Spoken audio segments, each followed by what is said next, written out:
Hi friends, అందరికీ నమస్కారం. Friends, Tamil Nadu రాజకీయాలపై మరో కొత్త ట్విస్ట్ అయితే చోటు చేసుకుంది. మనందరికీ తెలుసు, గత కొద్ది రోజులుగా జరుగుతున్న పరిణామాలు. ఖచ్చితంగా 118 మంది ఎమ్మెల్యేల బలం ఉంటేనే ప్రభుత్వాన్ని ఫామ్ చేయడానికి అయితే కనుక గవర్నర్ అయితే అనుమతిస్తానని చెప్పడం జరిగింది. ఇప్పటికే విజయ్ 2 సార్లు అయితే వెళ్ళడం జరిగింది గవర్నర్ దగ్గరికి. ఖచ్చితంగా మద్దతు ఉంటేనే గవర్నమెంట్ ఫామ్ చేయాలి, రూల్స్ ఇలాగే ఉన్నాయని అయితే ఆయన చెప్తున్నారు. ఆయన వైఖరిపై ఇటు టీవీకే కార్యకర్తలు, కాంగ్రెస్ నేతలు వీళ్ళందరూ కూడా ధ్వజమెత్తి చెప్తూ ఉన్నారు, ఇలాగ కరెక్ట్ కాదు, కావాలనే చేస్తున్నారని.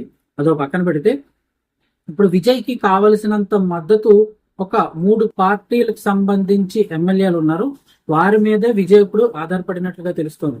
వారు తీసుకునే నిర్ణయం పైనే తమిళనాడు ముఖ్యమంత్రి ఎవరు అనేది ఆధారపడి ఉంది.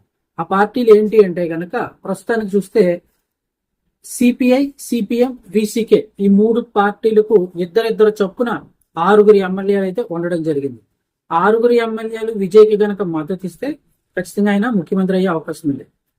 విజయ్ ముఖ్యమంత్రి కావాలంటే సిపిఐ, సిపిఎం, విసికే పార్టీల మద్దతు అత్యంత కీలకం.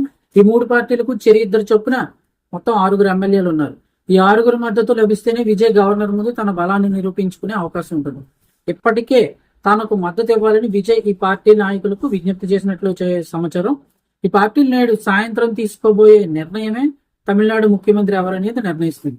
అయితే ఇక్కడ విజయ్ మరొక నిర్ణయం కూడా తీసుకున్నట్లుగా ఆ సమాచారం అందుతుంది.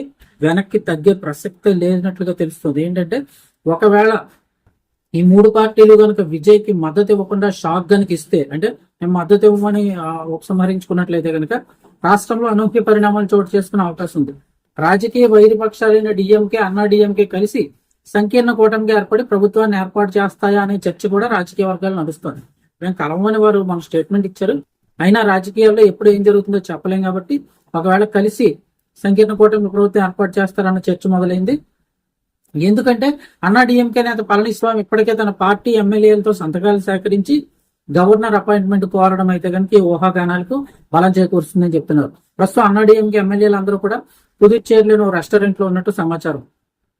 ఇక్కడే విజయ్ తన టాలెంట్ అయితే కనుక చూపిస్తారు. ఎందుకంటే తన తెలివితేటలు ఇక్కడ కనిపిస్తున్న విజయ్ తెలివితేటలు.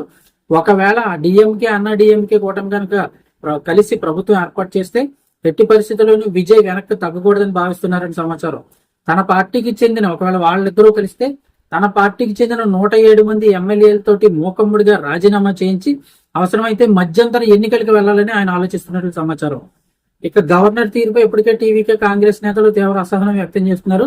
గవర్నర్ బీజేపీ కుట్రపూరితంగా వ్యవహరిస్తుందని ఆరోపిస్తూ రాష్ట్ర వ్యాప్త ధర్నాలకు, ఆ లోక్ భవన్ ముట్టడికి పిలుపునివ్వడంతో రాజకీయ శాఖలు అలముకున్నాయి. సో ఇవన్నీ పక్కన పెడితే ఈరోజు సాయంత్రం విజయ్ యొక్క భవిష్యత్తు తేలనుంది. ఒకవేళ వాళ్ళు తీసుకునే నిర్ణయం అటు ఇటు అయితే విజయ్ కూడా వెనక్కి తగ్గకూడదు అని ఆలోచిస్తున్నట్టు సమాచారం. ఏం జరుగుతుందని చూడాల్సింది. ఇన్ఫర్మేషన్ తప్పకుండా లైక్ చేయండి. మరిన్ని అప్డేట్స్ కోసం ఛానల్ ని సబ్స్క్రైబ్ చేసుకోండి.